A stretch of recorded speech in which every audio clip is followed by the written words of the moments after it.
Hi, everybody. Thank you so much. I know it's getting late in the day, but I'm really excited about this panel.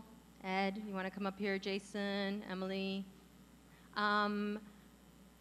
This is the second part of the Accelerator conversation we're having.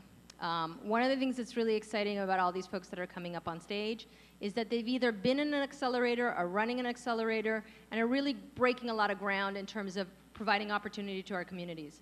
Our moderator is Lisa Stone, CEO of BlogHer, and I really want to thank her for coming and moderating today.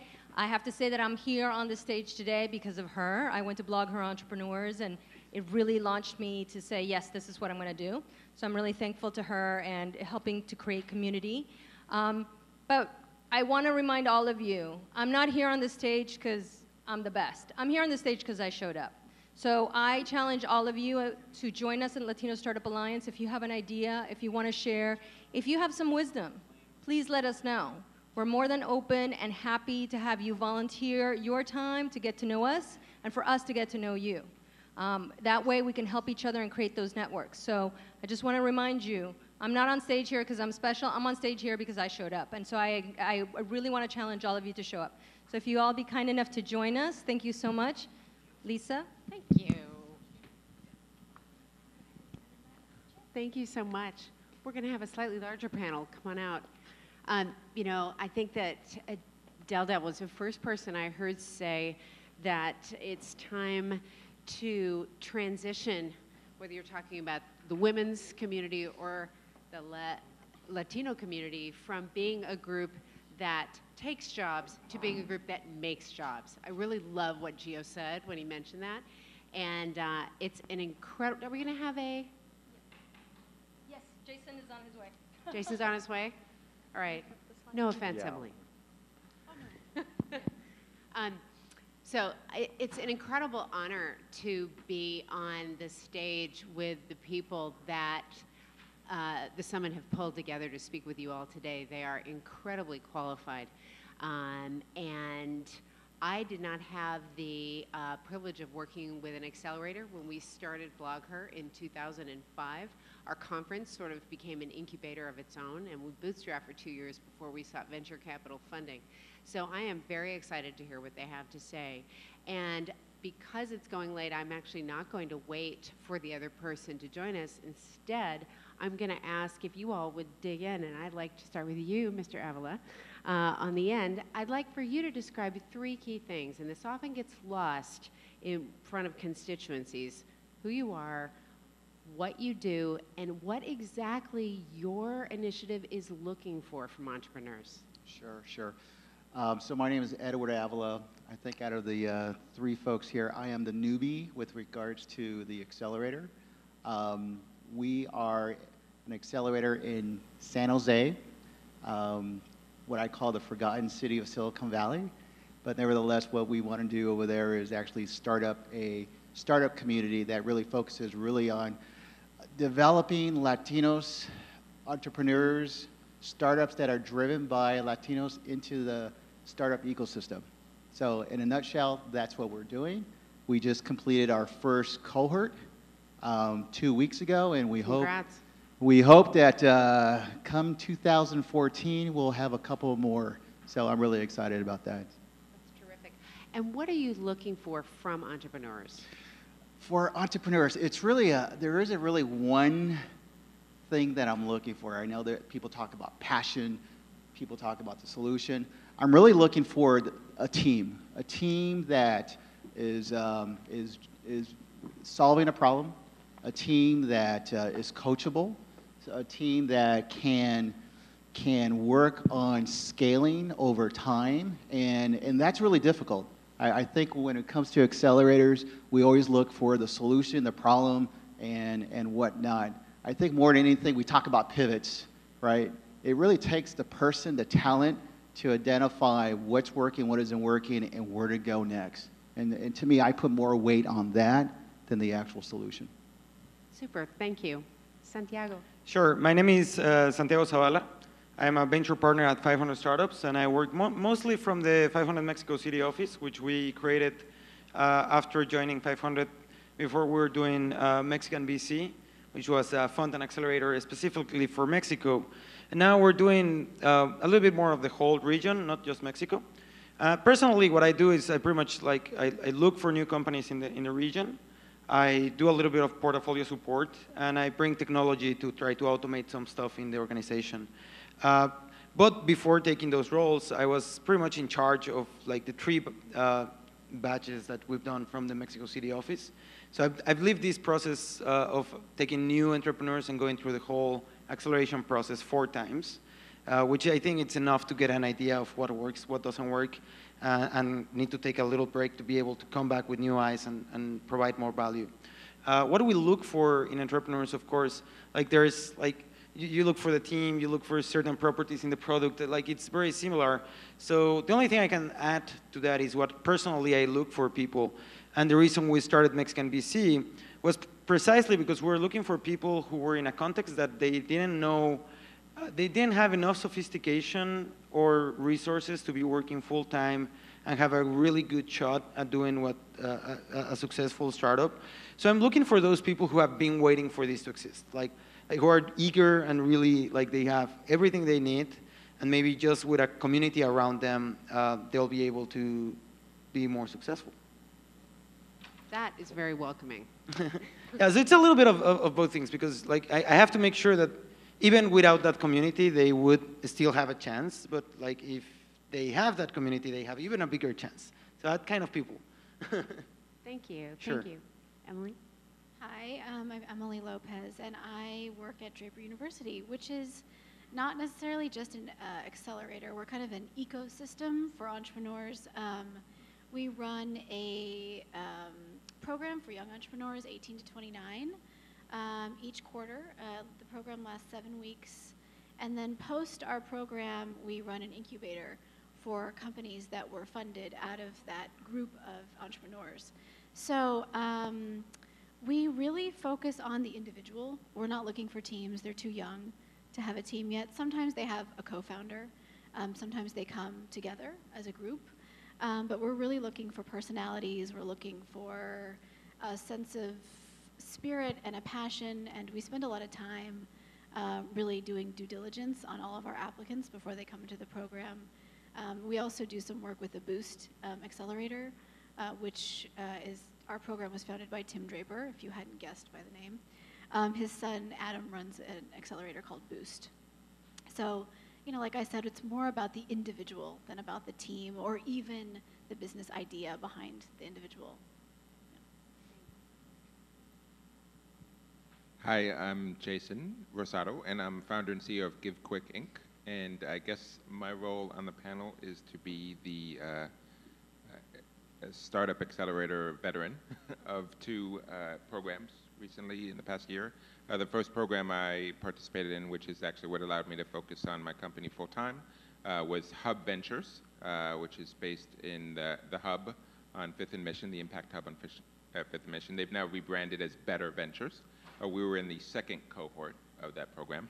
And then 5 months later, we were a part of the Points of Light Village Capital Civic Accelerator. We were in the first cohort of that program. And so it was quite an experience. And I guess I'm here and ready to share what I've learned with respect to those 2 programs. Right? Is there another question I was supposed to answer? I think it would be great. I want to pull out one thing really quickly, which is very qualitative. All of you, the first 3 of you mentioned the importance of personality and the importance of the individual when you're funding. That is remarkably subjective.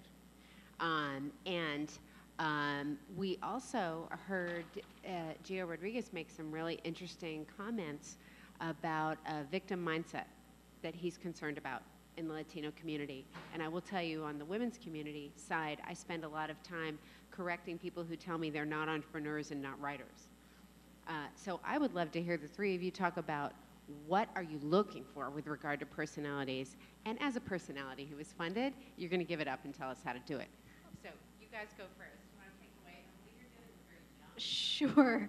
So we typically gravitate towards young people who are determined, very ambitious, who have huge ideas, who believe they can kind of conquer the world. Something we talk a lot about in our program is being a superhero, changing the world, not just wanting to start a company and make a lot of money, but what's your mission? What is it that you want to do to change the world? And in that regard, that makes you a bit of a hero in our eyes. So it's really about this bigger picture and this sort of sense of conquering the world. Most of our students who are accepted into the program and graduate have that idea that they can conquer the world and they can do something huge. As the mother of teenage boys, who is watching a number of kids apply to college right now, may I poke on that a little bit and ask, how do you avoid the hubris factor? How do you avoid creating little monsters? That's a really good question, and I think a lot of that comes from, we spend a lot of time on personal growth, not just the idea that you want to change the world, but you're doing something good. You're not just going to be a huge personality, but the goal is to change the world for good. And so we spend a lot of time focusing on personal growth, not just professional growth. We do that too, of course. We cover all the business basics, but a lot of time is spent on who you are as a person, how you can grow a great team, how you can be a great leader and be empathetic and sympathetic and really inspirational to the people who work for you, not just a big personality who is just aka a boss. Yeah. Sure. So I'll answer two different things. Both are related to not just looking at the photo right now, but looking like the dots that come from the past. So a lot of the times in different interviews and just reading like different profiles from the startups that apply to us, try to understand what they've done before and where they are coming from. So when I see entrepreneurs who are already doing certain things and they are, even if they are like most Latin America, there's very few success stories and there's very few people that can have a real track record. But you can start to see like if they are trying to build into something and there's some trend. And some other times, when I meet people through events like Startup Weekend or hackathons or whatever, and I give them some kind of feedback, and then months later they apply, or I meet them again, and I see a lot of progress in that, I start to take notes. So like it's really the ability to change and learn different things outside of what they usually do. So for me, it's really interesting when I see teams that are really strong in something, like it might be technology, and then they get feedback from someone saying like, oh, you have to go outside and actually get customers, and then 6 months later they do. That's a moment where I say like, I want to be part of that story, because they're not only really good at something, but they are also really good at learning like where they are not as good. So for me, it's that. It's a personality that is constantly changing, that is constantly trying to understand how to accomplish those goals, right? Like specifically, it's not just being a superhero in this case, but it's actually being able to change your superpower. So that's what I would say. I really like the superhero analogy. For our first cohort, I think every class, every batch is going to have a different dynamics based on their own personality that it evolves. And I think for you guys, you may attest to that. But I think for our first one, if I was to look back, we really, I would say, was very blessed by having a diverse batch, both on age. We had an average, I would say the range was more early 20s to about 35 years old. And 3 of the 7 startups actually pitched today, so you kind of see the very dynamics, but very technical in mind. But also 5 of our 7 startups actually had female founders as part of the founding team. So we were able to see not necessarily a male-dominating class. It was actually a nice blend of gender. So actually that was refreshing as well. But I would say this, if I was to pinpoint a trait that I would make sure I put a little bit more cautious effort just from a discovery of the first one, is just having a can-do attitude. because I think a lot of these startups got a lot of feedback from mentors, from guest speakers, and never did I hear, I'm not going to do that, or that's ridiculous. It was, okay, I'll take that and let's try it. Or if they saw a speed bump, they didn't see the speed bump. Going to the superhero concept, they just didn't see a wall, and they just broke right through it. And I think that's really important at early stage startups to have that mindset, to have that can-do attitude, because there's going to be a lot more bumps in this journey, as you can imagine, and this is just only the first phase of it. Jason, can you tell us what it was like from the inside as being someone who was going in with this great idea and learning, having to deal with that? How does your personality match up with this? Well, generally when I talk about becoming an entrepreneur, I tell people it's about willingly exposing yourself to self-imposed bipolar disorder. In the sense that you will ride the highs. The highs are very high and the lows are very low. Yeah, there's a really great article that I read this morning about the glorification of Silicon Valley and the entrepreneurialism, and et cetera. And picking that apart, it can be a withering experience. You are exposing yourself to feedback. You can walk into something walk into a pitch, walk into a presentation, and feel on top of the world and come out of there feeling like, the bottom of your shoe, just because you heard something that you spent nights, weekends, days preparing for, just sort of falls apart. So that being said, you do need to have a lot of patience and perseverance, and you have to, I think from the perspective of being in accelerator programs, and for those of us in the room that are thinking about being in accelerator programs, what I would encourage you to do is to look, really scrutinize the programs that you're considering participating in, and make sure that they have a structure that supports you past the 3 months of the accelerator program. Because your business isn't going to last 3 months. It's going to last hopefully 30 years. And the programs, no disrespect to the folks on the panel, the programs are centered around this sort of cycle of beginning, middle, and end. Let's get you from point A, accelerate you. Let's get you to point A to point B. But the biggest mistake would be to think, okay, everything's going to take off on the middle of the second month or the middle of the third month, and it's just gangbusters from there. It's a long road, even past the accelerator program, depending certainly on your business and what you're building and what stage you are when you come into the program. So it really is a reflection of who you are and where your company is, but there's certainly a lot of accelerator programs out there now. There's certainly a lot of programs that promote what they can bring to the table for you, and you sort of have to look behind the covers to make sure that that's really there, especially some accelerator programs that are more or earlier. The 500 startups, the Y Combinator, those are built-in infrastructure. But to some degree, some of these accelerator programs are selling themselves to you at the same time you're selling yourself to them in terms of what you bring to the table. So be willing to really get into it and say, are you going to be here for me 9 months from now or 2 years from now where I'm floundering and I need reintroductions to folks, or I haven't raised any money after a year, but now I'm ready. What can you do for me now? Not what could you do for me then, because you're the bright, shiny object during the accelerator program, and then as soon as they get to the next cohort, you're not the bright, shiny object anymore. So you have to maximize the opportunity as much as you can, and then you also want to be a part of a network that you can rely on down the road. So for those of you who have not read Ben Horowitz's blog, Ben Horowitz of Andreessen Horowitz, he writes a great post called The Psychology of the CEO. And I think it applies to anyone who started a company, no matter what position you have in it. I totally recommend it because it really reflects what you just said about the highs and the lows and being resilient and getting up, doing it another day. I want to step back for a minute and ask if anyone here in the community has been participating in an accelerator program and has been to one before. Anybody? Okay, one and a half.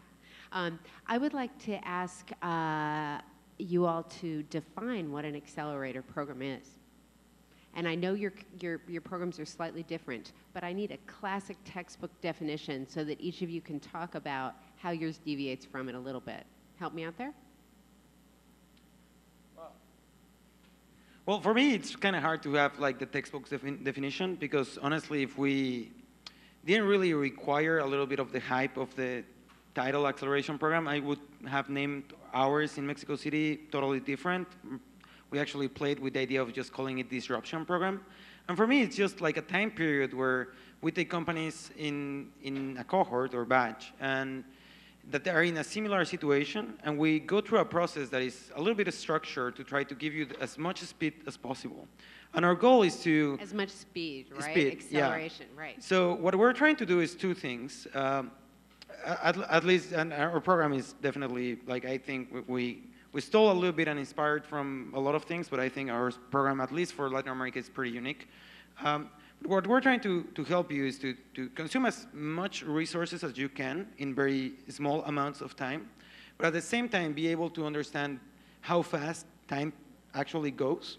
So we do that through two different processes. One is we try to bring mentors and feedback and community and events and intros and everything as fast as possible in the moment that you need them, so you're constantly experimenting things. You're experimenting a different way to pitch your company. You're experimenting a different version of your product or distribution channel. You're doing all these changes. But at the same time, we have a weekly meeting with you where we kind of go through like a very Scrum-like, Agile-like methodology where we ask, like, where were you last week? What's the plan for this week? And what's your biggest challenge? And we noticed that combining these two things is really fundamental for us because when you have very good teams at some moments that are really good at having a very good first impression, and they can go through a whole incubator or acceleration program, having everyone excited, and all the acceleration managers are like really happy that all the mentors are giving this great feedback about this company, but then it didn't really move in like 3 or 6 months. And that's what we're trying to avoid. We're trying to help you be very good at doing like first impressions, but also to move really fast. And actually solve some of your bigger and key issues to get to the next stage. So after all that like comment, what we're trying also to do during all that program is to get you somewhere. Like, and our somewhere, at least from the Mexico office, what we're trying to do is to get you to a place where it makes sense for regional investors to actually want to invest in your company. Like that's pretty much what we're trying to do. Get you to the point where there's a fit between the local ecosystem of investors and what you're pitching to them. I don't know what I could do as far as adding to that, but one way of just simplifying it, in my view, is just for Manos, it was a educational curriculum. An educational curriculum that, in my view, the outcome is giving the startups a stronger business foundation to be able to then to scale. Because if you look at the 7 startups that we had, I would say many of them are actually asking for funding, and some are just looking at tweaking, modifying, and improving, and not necessarily looking for funding, but how do you scale? How do you acquire beta customers that eventually is going to lead to the right direction, which is growing businesses. And the 12 weeks, whether it's 12 weeks, 16 weeks, or whatever, it's knowledge. It's an exchange of knowledge through mentors, through guest speakers, through social events, increasing your network, your resources. So to me, that's knowledge, and to me, that's education. And if it happens in that period of time of an accelerator, then that's where you're taken away. And that's how I would define an accelerator. Is just an educational curriculum through a period of time that has many elements of resources, mentors, advisors that you now are equipped to move forward. So, What's the period of time for yours, Edward? it's 12 weeks. Okay. How about for you, Santiago? We've experimented with 5 to 6 months, more or less. We did an experiment with 3 months. It didn't really work. We do need more time than 3 months. Okay. How about you, Emily? So our entrepreneurship program is 7 to 8 weeks, and then our incubator program post the educational program is 3 months, 12 weeks, yeah. How many of the companies that go through your accelerators get funded within the next year, would you say? So with our students, we are looking at about a 25 to 30% funding rate, but we've run about 4 cohorts so far, and we're still looking at the numbers. A lot of our students are going back to university after they finish the program, so it kind of depends a lot on the person and what their goals are. But right now, it's about 30%. Yeah, for global programs, I think the numbers are really good and they are available online, and I don't have them like right now. I don't want to like say something that is not exact and specifically when they are online. But what is really interesting for us in the 500 Mexico City accelerator is that our first batch was just like, it's just like 1 year old right now. So we're just about to start answering that to the batch that we started a year and a half ago. But right now, I would say that more than 35%, getting closer to 50%, and it's just going to get better in subsequent batches. So even though that number might not be even similar to what we get from our global accelerators, it's really interesting because I would say it's probably the best in the region. So that's interesting for me. But also that really changes when you, like you need to define what like getting subsequent funding means, because just getting like a 15K check wouldn't be considered for me as a binary thing. So I think you would have to measure it as like who's getting a seed round, who's getting a round A, and those kind of things. And in that sense, it gets a little bit more complicated because, and this is something that it's a topic that I would love to like kind of bounce in the panel, but what a seed round is for different kinds of companies and different geographies and even different kind of founders might be very different. So what we're seeing companies accomplish with, I don't know, 150K to 500K is in Latin America is pretty similar to what we see companies doing here, raising $1 to $2 million, which is really interesting for me. I would say for Monos, we're probably too early to tell. With our first cohort just ending 2 weeks ago. But I would say this, I think there's some interest out of the 7 startups. I think, I'll say this, I think there's some dancing going on, but we'll see. Next year when I'm back here, when we have the second annual, hopefully I get invited. I have more of a success story to be able to share more metrics of cohort number 1, cohort number 2, but a lot of this stuff does take time. Even from what I've learned and best practices with other accelerators, funding, no one's going to come at a demo day to write a check. If there's interest level, it's an ongoing process, you know, to the point where it may take 6 to 9 months in some cases. So let's see how it goes, and hopefully next year I have more of a metric to share with you guys.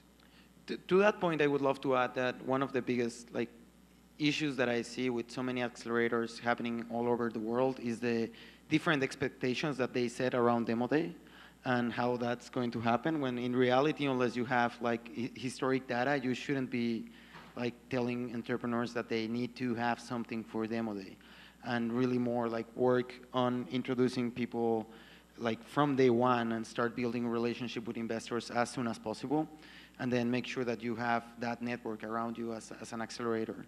Because I've seen so many, and I think we even went through that on our first and second batch maybe, where you have to make sure that your expectations of demo day are exactly clear and they are going to fulfill everyone's desires, right? Because every time I talk with this topic with people who have gone through the process of getting all stressed out about demo day and then figuring out that it was not as crazy as it was supposed to be, it's very, very bad for the entrepreneurs. Yeah, I have to agree with that. I feel like there's a lot of, you have to set expectations correctly. We've had to iterate every single session on what the expectations are for demo day, and also to the point of introducing your entrepreneurs to the right network and resources as early as possible and continuously throughout the process is important. So, Jason, as a demo day expat, right, I would love for you to talk about what it's like in there. The work demands, the emotional demands, and the output demands are pretty significant. Take us through your experience and what was the outcome? Yeah, the first demo day I went through, I think I did have a breakdown. Just the mental, yeah. I think so. I think that, I was very, yeah, it wasn't clear at that point that no one was writing checks. And it needs to be conveyed. I need to underscore that. No one is writing checks at demo day. Just throw that out of your mind. But what you're starting is potential relationships. You're getting on stage, you're engaging, you're showing yourself off, and potentially someone might come up to you and give you their card and go from there. And I don't think that was made clear enough for me. So I was, gearing up and wondering whether we're going to be ready to go by that point.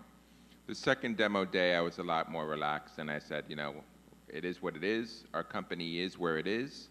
I'm just going to go up there, speak from the heart, be authentic, and tell people where we are as a company. And if that generates some interest, fantastic. If it doesn't, fantastic. We're still going to do what we need to do.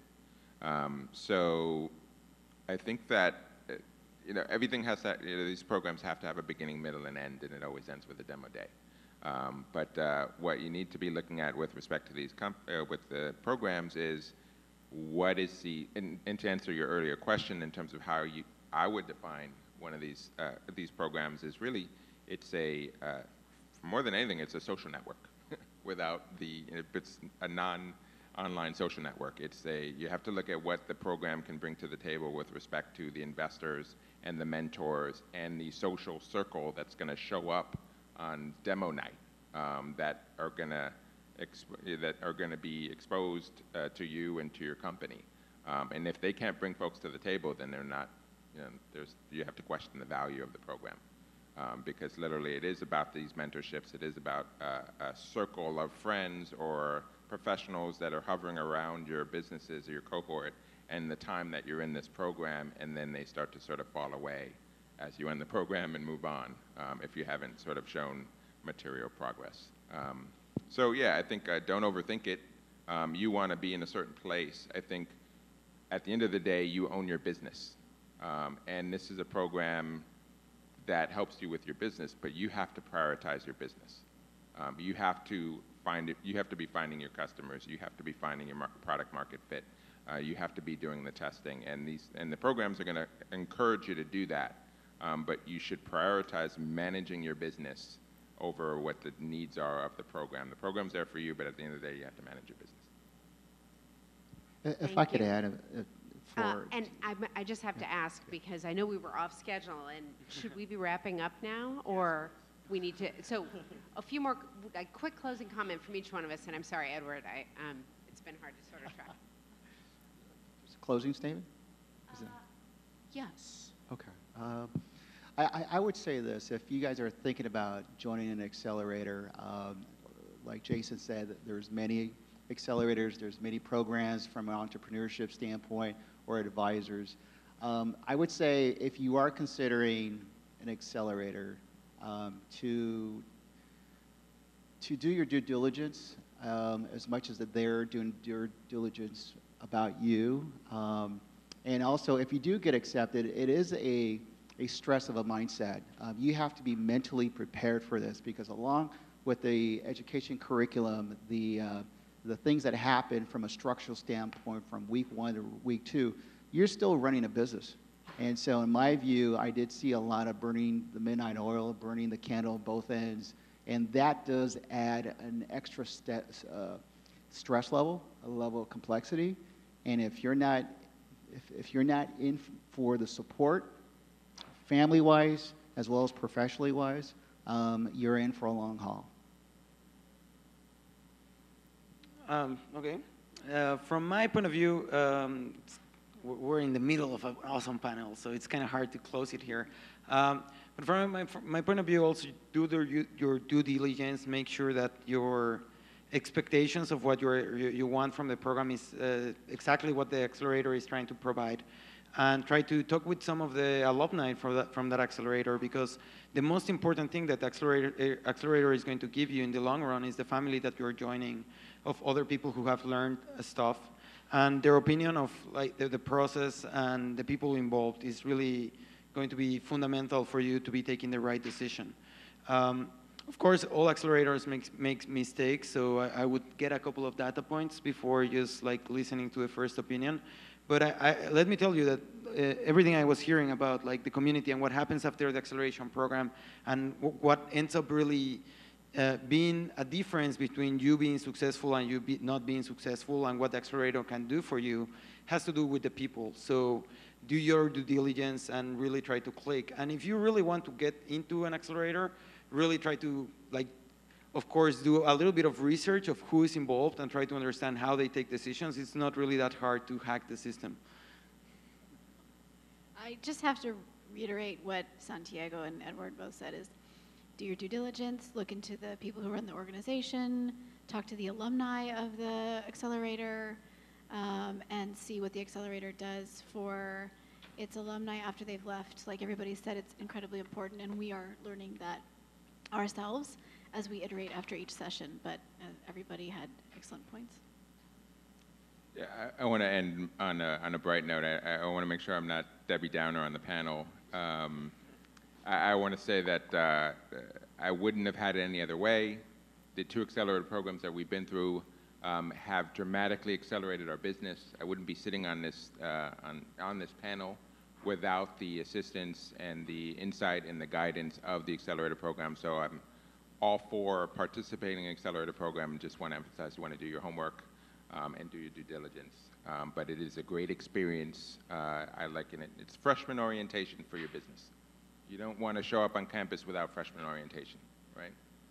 So consider it that way. And then by the time you're a sophomore, you know your stuff and you're talking, you know your way around campus and you're a big man on campus.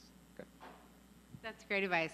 I'll just say, as someone who has been working with Elisa Camerhort-Page and Jory Desjardins, my co-founders, for now our 10th year of running our startup, don't show up for an entrepreneur boot camp if you can't do a sit-up, okay? Do your homework. There's one book you should read, Venture Deals, okay, by Brad Feld and Jason Mendelsohn. If you don't already have this book on your Kindle, get it, read it, take notes on it. There's no reason the VC process or the angel funding process needs to be a mystery, right?